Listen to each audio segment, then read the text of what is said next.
আচ্ছা এই যে বড় বড় ইলিশ মাছগুলো এগুলো কত টাকা করে কেজি? একদম 2200 টাকা কেজি। গাইস এখন দেখাবো কিভাবে মাছের দাম কমাতে হয়। ভাইয়া এত সুন্দরী একটা মেয়ের কাছে আপনি মাছ বিক্রি করবেন, মাছের দাম একটু কমায় রাখেন না। এই বড় ইলিশ মাছটা দেন 300 টাকা দিব। কি বললেন আপনি? একটা ইলিশ মাছের দাম 300 টাকা? প্রেম করেন আপনি? বয়ফ্রেন্ড আছে? না আমি সিঙ্গেল। আমিও সিঙ্গেল। প্রেম করবেন আমার সাথে? প্রেম করেন, ইলিশ মাছ সব ফ্রি দিয়ে দেবো। আমি নামতে পারি, এটা আমার যোগ্যতা। আপনি খাইতে পারেন না, এটা আপনার ব্যর্থতা। আমিও একটা বিয়ে করবো, এটা আমার যোগ্যতা। সতীনের সাথে যে সংসার করতে না পারবে এটা তার ব্যর্থতা। আজকের এই ভিডিওতে আপনারা দেখবেন বাংলা নাটকের রাতারাতি ভাইরাল হওয়া অস্থির কিছু অ্যাটিটিউড ডায়লগ, যে ডায়লগগুলো সোশ্যাল মিডিয়া সহ টিকটকের ফরিওতে ব্যাপক জনপ্রিয়তা লাভ করেছে। ভরপুর টাকা পয়সা কামাইলে 6 মাস জেল খাটা কোনো ব্যাপার না। ঠিক আছে, ইবলিশ এটা আপনি কেমনে বুঝলেন? আরে শুরু দেখলে তো বুঝা যায় তুমি মমতা তো সাদা সিধা না। কাকা কি বলতেছেন? কাবিলা ভাইয়া নেই সাদা সিধা। আন্নে যদি আর হিস্ট্রি জানেন, আন্নে আরে বলবেন কাবিলা তুমি তো একটা ইবলিশের আত্মা। মেয়ে সুন্দরী, স্মার্ট, ফর্সা, গরিব, যে কোনো ধরনের মেয়ে যদি আমার নামটা খালি শুনে, আমি দেখা করতে চাচ্ছি, সঙ্গে সঙ্গে কি করবে জানো? রেডি হয়ে যাবে, মেকআপ শুরু করে দিবে, বিউটি পার্লার চলে যাবে, নতুন করে জামা বানাবে, বুঝছো? আমার সঙ্গে কিরাম করে কথা বলবে, তার রিয়েকশন হবে। সুতরাং গাইস, নাটকের এমনই সব অ্যাটিটিউড ডায়লগগুলো একসাথে উপভোগ করতে চাইলে পুরো ভিডিওটি শেষ পর্যন্ত দেখতে থাকুন, কেননা শেষে এমন কিছু ডায়লগ রয়েছে যেগুলো এক একটি জোস এবং মারাত্মক। আমার সেকেন্ডে সেকেন্ডে লাখ লাখ টাকা লস হয়ে যেতেছে, আর তুই আছো 30-40 টাকা হিসাব। আমার পকেট থেকে টাকা পড়ে গেলে 1000 টাকার নোট আমি তুলি না কেন? কারণ ওই টাকা তুলতে গেলে যে সময় লাগবে, সেই সময়ের মধ্যে আমার মোবাইলে 2 লাখ টাকা ক্যাশ ইন হয়ে যায়। এই সময় কম, শুরু করো। আর হ্যাঁ গাইস, মূল ভিডিওতে যাওয়ার আগে আপনার কাছে আমাদের এই ছোট্ট চ্যানেলটি সাবস্ক্রাইব করার অনুরোধ রইল। ঠিক আছে ঠিক আছে। তাহলে আর বেশি কথা না বাড়িয়ে চলুন ভিডিও শুরু করা যাক। তো শুরুটা করা যাক নিলয় আলমগীরের রাতারাতি ভাইরাল ডায়লগগুলো দিয়ে। বুঝলি ভাই আজিজ, আমার ননদ কিন্তু খুব কেয়ারিং। যে ঘরে যাবে সে ঘরে খুব জল জল করবে, আলোকিত হয়ে যাবে। 100 টাকার বাল্ব তো যেই বাড়িতে লাগাবো সেই বাড়ি পুরো আলোকিত হয়ে যাইব। বর্তমানে আলমগীর ভাইয়ের এই ডায়লগগুলো সোশ্যাল মিডিয়ায় ব্যাপক জনপ্রিয়তা লাভ করেছে। ওটা তোমার একটা কথা কয়ে রাখি, আমি টাকা পয়সার আমার কোনো অভাব নাই, আমার প্রচুর টাকা।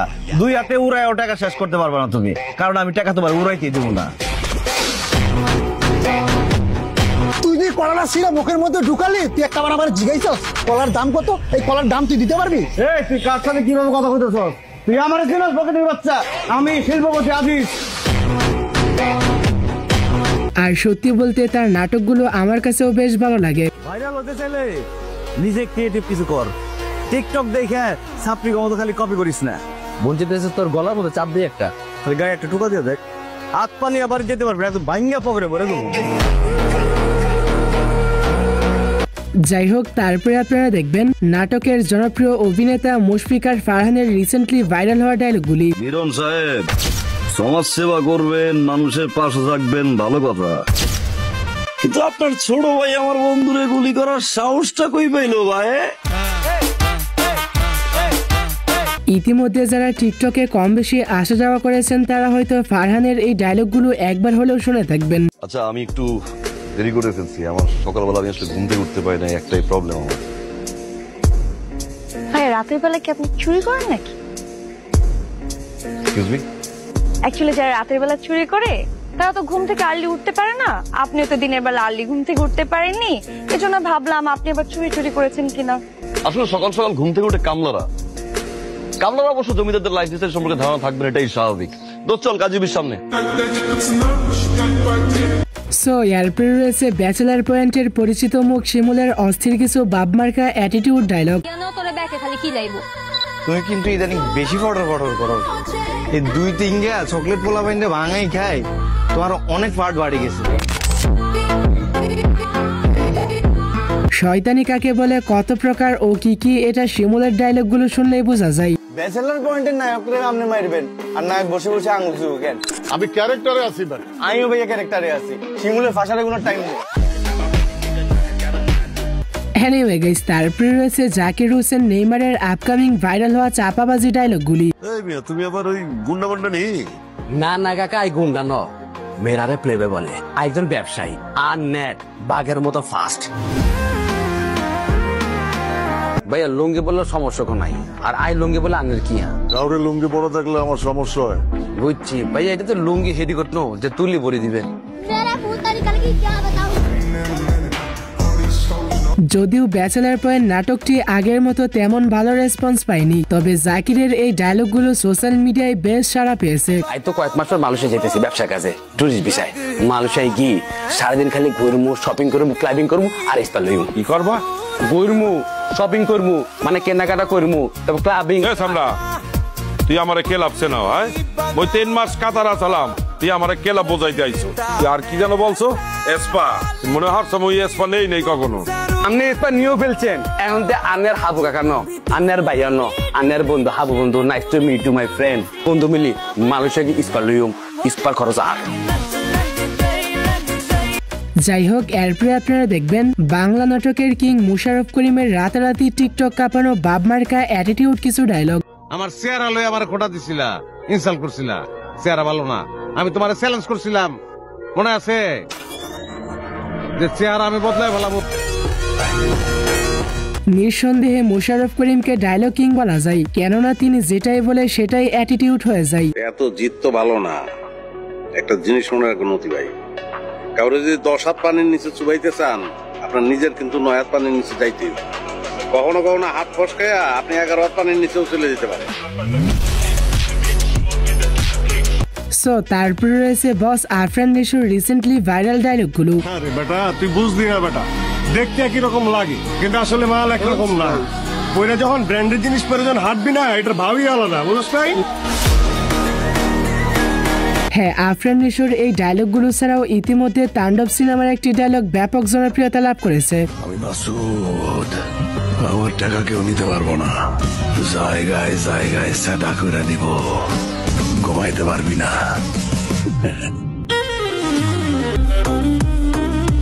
সো গাইস, তারপরে রয়েছে আন্ডারওয়ার্ল্ড পাশার রাতারাতি টিকটক কাঁপানো অ্যাটিটিউড কিছু ডায়লগ। ভরপুর টাকা পয়সা কামাইলে 6 মাস জেল খাটা কোনো ব্যাপার না। ভাষার অস্ত্র লাগে না, ভাষার মুখের কথাই হইতাছে রামদা বর্জি ছুরি চাদর চাইতেও ধারালো। পাশা বাইকে নিয়ে তো আর নতুন করে কিছু বলার নেই, বিকজ তার প্রত্যেকটা কথার মধ্যে অন্যরকম একটা অ্যাটিটিউড ভাব রয়েছে। তোর মন চাইলে এখনো জাকিরারে ধরে খারাই দিতে পারস, আমি কাবিলারে ঠেকাম। তোর যখনই মন চায় তখনই ধরে খারাপই হবার। যাই হোক, এরপরে আপনারা দেখবেন বর্তমান সময়ে নাটকের সেরা অভিনেতা নির্জন রাহুলের সোশ্যাল মিডিয়ায় ভাইরাল হওয়া ডায়লগগুলি। সমস্যা তো আপনার character, you don't even know the basic manners. আর হোয়াট ইউ মিন ভাই তোমার মতো ছেলে? হ্যাঁ, কি টার্গেট করছি আমি? আপনার টাকা? অবভিয়াসলি, তা নয় তো কি? আপনার হয়তো আমার ব্যাকগ্রাউন্ড সম্পর্কে ধারণা নেই স্যার। আপনাদের মতো সো কল্ড বিজনেসম্যান আমার বাবার অফিসের লাইন দিয়ে দাঁড়িয়ে থাকে।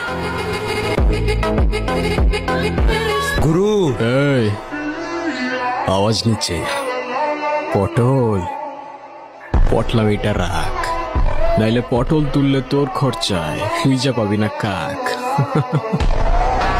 সো তারপরে লিস্টের সবশেষে রয়েছে জিয়াউল হক পলাশ ওরফে কাবিলা ভাইয়ের অস্থির সব অ্যাটিটিউড ডায়লগগুলি। ঠিক আছে, ইংলিশটা আপনি কেমনে বুঝলেন? আরে শুরু দেখলে তো বোঝা যায় তুমি মমতা তো সাদা সিধা না। কাকা কি বলতেছেন? কাবিলা ভাই জানে সাদা সিধা, আন্নে যদি আর হিস্ট্রি জানেন আন্নে আর বলবেন কাবিলা তুমি তো একটা ইবলিশের আত্মা। ক্ষেতের মতো যে চলো, আমি ফ্ল্যাটের পোলা ভাই স্ট্যাটাস দেখছো স্যার, তোর কি অবস্থা?